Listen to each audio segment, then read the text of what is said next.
जहानिया राणा शासनको बिगबिगी भइरहेको बेला विक्रम सम्वत 1990 को दशकमा केही नेपाली सपुतहरू मिलेर राणा शासन विरोधी अभियान सुरु भएको थियो। नेपालमा राणा विरोधी आन्दोलन सुरु हुँदै गर्दा कतिपय मानिसहरू भारतमा निर्वासित जीवन व्यतीत गर्नु परेको पनि थियो। भारतबाटै संगठित हुँदै राणा शासनको अन्त्य र प्रजातन्त्रको स्थापनाको निम्ति संगठनहरू निर्माण हुने क्रम थियो। यस्तैमा प्रजातान्त्रिक आन्दोलनमा संलग्न केही व्यक्तित्वहरूको संलग्नता सहित विश्वेश्वर प्रसाद कोइराला समेत सहभागी भई प्रजातान्त्रिक आन्दोलन सुरु भएको थियो। प्रजातान्त्रिक आन्दोलनले सफलता पायो, देशमा प्रजातन्त्रको स्थापना भयो। बीपी कोइरालाले देशलाई समाजवादी बाटोमा हिँडाउने आन्दोलनको बाटो देखाउनु भयो। प्रजातान्त्रिक समाजवादको बाटोमा देशलाई लानुपर्छ भन्ने बाटो उहाँले देखाउनु भएको थियो। प्रजातन्त्रको स्थापनार्थ विक्रम सम्वत 2004 सालमा नेपाल राष्ट्रिय कांग्रेस र नेपाल प्रजातान्त्रिक कांग्रेसको एकीकरणबाट नेपाली कांग्रेस बनेको थियो। हाल नेपालको सबैभन्दा पुरानो राजनैतिक पार्टी नै नेपाली कांग्रेस हो। नेपालमा राष्ट्रियताको संरक्षण र सम्वर्धन गर्दै प्रजातान्त्रिक समाजवाद स्थापना गर्न भन्दै बीपी कोइराला लगायतको अग्रणी व्यक्तित्वहरूले नेपाली कांग्रेसको स्थापना गर्नुभयो। जतिखेर देशमा जहानिया राणा शासनको बिगबिगी थियो। जनतालाई दोस्रो दर्जाको नागरिकको रूपमा शोषण, दमन, अन्याय र अत्याचार गरिन्थ्यो।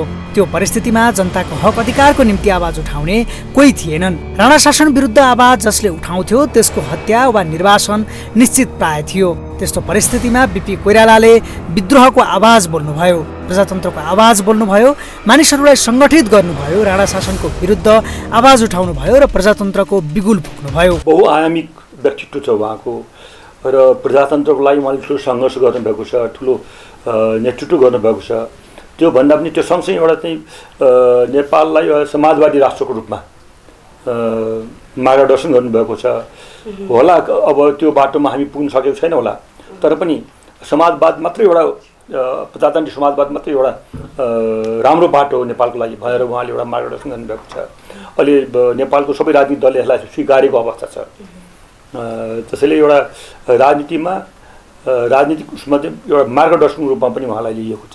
बीपी कोइरालाले 2 अक्टोबर 1946मा पटनाबाट प्रकाशित हुने द सर्च लाइट पत्रिका मार्फत भारतमा रहेका नेपालीहरूलाई सङ्गठित गर्ने उद्देश्यले नेपालीहरूको अखिल भारतीय सङ्गठन निर्माणका निम्ति गरेको आह्वानबाट काङ्ग्रेस जन्मको प्रारम्भ भएको पाइन्छ। उहाँको सक्रियतामा कार्तिक 15, 2003मा बनारसमा बस्ने नेपालीहरूलाई सङ्गठित गरी बाबु समानका पिताजी कृष्ण प्रसाद कोइरालाका समकालीनदेखि सङ्गठित गरी बाबु समानका देवी प्रसाद सापकोटाको सभापतित्वमा अखिल भारतीय नेपाली राष्ट्रिय कांग्रेस नामक संस्थाको बनारसमा स्थापना गरिएको थियो। पछि प्रजातान्त्रिक आन्दोलनमा सम्बद्ध विभिन्न नेताहरू मिलेर नेपाल प्रजातन्त्र कांग्रेसको स्थापना भयो। एकीकरण गर्ने हेतु साथ यी दुई पार्टीको संयुक्त अधिवेशन 27 चैत्र 2006मा कलकत्तामा भयो। यसपछि नेपाली कांग्रेस पार्टीको स्थापना भएको हो। नेपाली कांग्रेसले सुरु गरेको सशस्त्र क्रान्तिको जगमा नेपालमा 2007 सालमा प्रजातन्त्रको स्थापना भयो। प्रजातन्त्रको स्थापनापछि नै नागरिकले अभिव्यक्ति स्वतन्त्रता पाए, स्कुल खुले, रेडियो नेपालको स्थापना भयो। 2008 मङ्सिर 1 गते मातृका प्रसाद कोइरालाको प्रधानमन्त्रीत्वमा नेपालको पहिलो नागरिक मन्त्रीमण्डल बनेको थियो। 2009 सालमा 9औं महाधिवेशनले बीपी कोइरालालाई पार्टीको सभापतिमा चयन गर्यो। 2012 सालमा सुवर्ण शमशेर पार्टीको सभापति बने र त्यही बेलादेखि नेपाली कांग्रेसले समाजवादी धारको विकास गरेको हो। 2015 सालमा भएको आम निर्वाचनमा जम्मा 109 सिट मध्ये 74 सिट अर्थात् 2/3 मत प्राप्त गरी नेपाली कांग्रेसले विजय प्राप्त गर्यो। 2016 सालको 7औं महाधिवेशनले बीपी कोइरालालाई पुनः पार्टी सभापतिमा निर्वाचित गर्यो। 2016 साल जेठ 13 गते नेपाली कांग्रेसका नेता श्री विश्वेश्वर प्रसाद कोइरालाको प्रधानमन्त्रीत्वमा नेपालमा प्रथम जननिर्वाचित सरकारको गठन भयो। बीपी नेतृत्वको प्रथम जननिर्वाचित सरकारले जनताको पक्षमा धेरै महत्त्वपूर्ण कामहरू गरेका छन्। स्वतन्त्र र निष्पक्ष न्यायालयको विकास, प्रशासनिक सुधार, आर्थिक सुधार, जिल्लाको कुल आम्दानीको 10% रकम सोही जिल्लामा खर्च गर्ने नीति, भ्रष्टाचार विरुद्धको अभियान, वीरता उन्मूलन ऐनको व्यवस्था, सम्पत्ति करको व्यवस्था, जङ्गलको राष्ट्रियकरण, मुद्रा प्रचलनमा एकरूपता, देशभरि स्कुलहरू, देशको प्रथम विश्वविद्यालय त्रिभुवन विश्वविद्यालयको स्थापना, बालाजु औद्योगिक क्षेत्रको स्थापना, चिनी र चुरोट कारखानाहरूको स्थापना लगायतका काम प्रथम जननिर्वाचित सरकारले गर्यो। जननिर्वाचित पहिलो सरकारको नेतृत्वमा नेपाली कांग्रेस पुग्नु केवल सरकार र राज्य सत्ता सञ्चालनसँग जोडिएको प्राविधिक विषय मात्रै थिएन। कांग्रेसले भनेको प्रजातान्त्रिक समाजवादको पहिलो परीक्षण पनि थियो। प्रजातान्त्रिक समाजवादको प्रयोगको आरम्भ पनि थियो। त्यो जुन सरकारले समाजवादी राज्य व्यवस्थाका आधारभूत मूल्य मान्यतालाई कार्यान्वयन र स्थापित गराउन भने योगदान दियो। सम्भवतः देश समाजवादी अभ्यासमा गयो भने सरकारले जनताबाट वाहवाही पायो भने सत्ता धरापमा पर्छ भन्ने राजाको धारणा हुनुपर्छ। समाजवादी व्यवस्था देशमा आउने भयो भने राजतन्त्रलाई खतरा हुन्छ ठानेले होला त्यतिखेर राजतन्त्र डराएको। प्रजातान्त्रिक समाजवादको थोरै अभ्यास भइरहेको समयमा 2017 सालमा राजा महेन्द्रबाट प्रजातन्त्रमाथि कु भयो, प्रजातन्त्र निलम्बन भयो। यो भूमि सुधारको त्यसमा बिपी कोइरालाले र पार्टीले चाहिँ त्यसमा चाहिँ निकै यो के छ भन्दाखेरि प्रायोरिटी दिएर अब यो देशको चाहिँ जुन यो अहिलेको व्यवस्था छ सुहाउँदो किसिमले चाहिँ यो चाहिँ जुन भनौँ न यो भूमिप्रति चाहिँ जुन हाम्रो चाहिँ अब चाहिँ यो अधिकांश यो चाहिँ कस्तो भन्दाखेरि अब एग्रो बेस्डै हो नि त हाम्रो है, प्रायः सबैको चाहिँ अब यो एग्रिकल्चर कृषि प्रधान देशै हो भनेपछि त यो इकोनोमीको चाहिँ यसमा चाहिँ सिस्टममा चाहिँ अलि आधुनिकीकरण अलि राम्रो गरेर चाहिँ गर्दाखेरि अझ राम्रो हुन्छ भनेर उहाँले चाहिँ भूमि सुधारको कन्सेप्टलाई अगाडि बढाएको हो। अब बढाउँदै गइरहेको थियो, नीतिलाई चाहिँ अगाडि बढाउँदै थियो। अब चाहिँ त्यस बखत अब चाहिँ एम्बिसियस राजा महेन्द्रले अब बिपी चाहिँ एकदमै पपुलर हुने भयो भनेपछि अनि चाहिँ त्यो कदम चाहिँ उठाएको हो भन्ने कुरा पनि हामी सुन्छौँ है, त्यही हो कुरा। बिपी नेतृत्वको जननिर्वाचित सरकारका प्रतिनिधिलाई गिरफ्तार गरियो। यद्यपि 2017 सालपछि नेपाली काङ्ग्रेसको संसदीय राजनीति आजसम्म छ। 2019 साल पुस 1 गते पञ्चायती व्यवस्थामा आधारित संविधानको घोषणा भयो। 2037 साल वैशाख 20 गते नेपालमा बहुदलीय व्यवस्थाकी सुधारिएको पञ्चायती व्यवस्था भन्नेमा जनमत सङ्ग्रहको घोषणा भयो। बिपी बहुदलको पक्षमा उभिनुभयो तर वामपन्थी शक्तिहरू बहुदलको विपक्षमा उभिए। झिनो मतले बहुदलले हार बेहोर्नु पर्यो, निर्दल विजयी भयो। त्यतिखेर काङ्ग्रेस कम्युनिस्ट मिलेर अघि बढेको भए पञ्चायतले जित्ने थिएन, पञ्चायती सत्ता पनि टिकिरहने थिएन। यसले नेपाली राजनीतिमा प्रजातान्त्रिक र वामपन्थी धार मिल्न सके मात्रै अग्रगामी परिवर्तन सम्भव छ भन्ने शिक्षा दियो। अन्ततः 2046 साल फागुन 7 देखि चैत्र 26 सम्म वाम प्रजातान्त्रिक शक्तिहरूको सहकार्यमा नेपालमा जनआन्दोलन भयो। 2046 साल चैत्र 26 गते राजा वीरेन्द्रद्वारा नेपाली काङ्ग्रेसका कृष्णप्रसाद भट्टराई, गणेशमान सिंह, गिरिजाप्रसाद कोइराला, सहना प्रधान र राधाकृष्ण मैनालीलाई सहमतिको लागि बोलावट भयो। सोही दिन भएको सहमतिमा निर्दलीय पञ्चायती व्यवस्थाको अन्त्य र प्रजातन्त्रको पुनर्बहाली भयो। जनआन्दोलन सफलतापूर्वक सम्पन्न भयो। बिपी कोइरालाले जीवनभर प्रजातन्त्रको निम्ति लड्नुभयो। नेपालमा प्रजातन्त्रको सूत्रपात गर्न योगदान दिएर त्यसलाई कार्यान्वयनसम्म गराउन अतुलनीय योगदान दिनुभएको बिपी कोइराला नेपाली राजनीतिमा एउटा अमर नाम लेखा गर्न सफल हुनुभयो। उहाँको त्याग, निष्ठा र आदर्शको जति प्रशंसा गरे पनि पुग्दैन। उहाँ नेपाली राजनीतिको शिखर पुरुष सदैव रहिरहनुहुनेछ।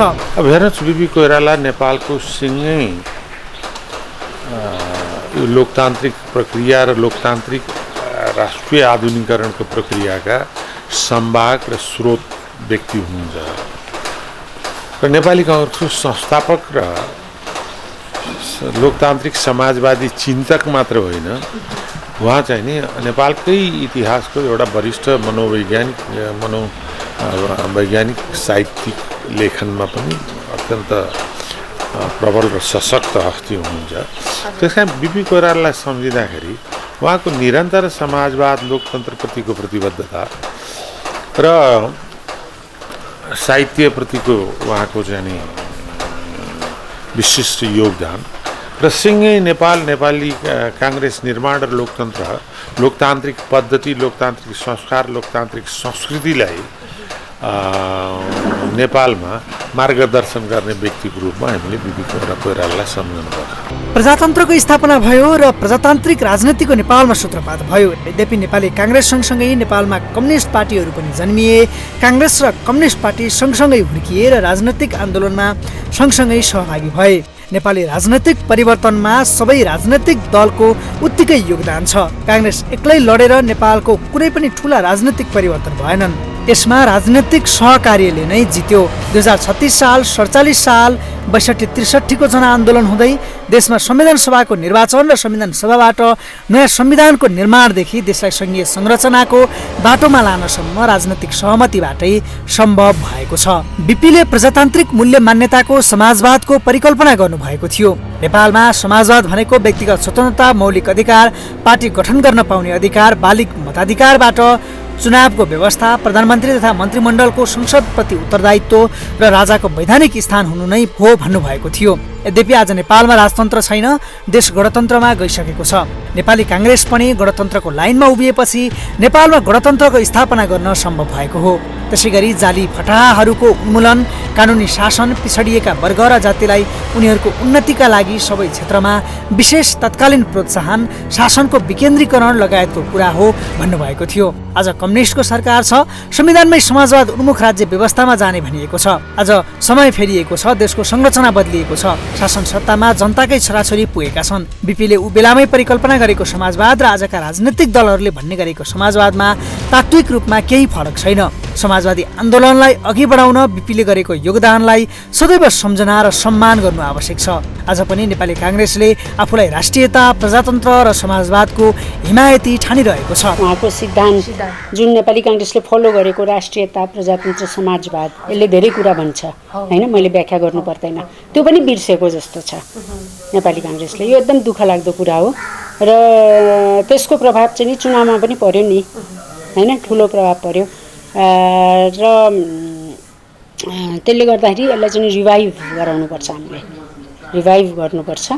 यसलाई चाहिँ नि हामीले यो इतिहासलाई स्मरण गराइराख्नुपर्छ ताकि अब आउने जेनेरेसन टु जेनेरेसन यो पास होस्, यो इतिहास नबिर्सिउन् कसैले पनि। इतिहास भनेको धेरै ठुलो कुरा हुन्छ, यसबाट गल्तीबाट तपाईँले सिक्नुहुन्छ, सच्याउन सक्नुहुन्छ, राम्रो कुराबाट तपाईँले पनि सिक्नुहुन्छ, दुइटै अनुभव हुन्छ तपाईँलाई। त्यसले गर्दाखेरि अब उहाँको प्रेरणाले नै सबैजना राजनीतिमा लाग्यो हो, पुरा नेपालै उहाँको त्यो एउटा आवाजले होइन, त्यसलाई सबैले फलो गरे, पुरा नेपाली जनताले साथ दिए, त्यो त अब चाहिँ ठुलो कुरा हो नि।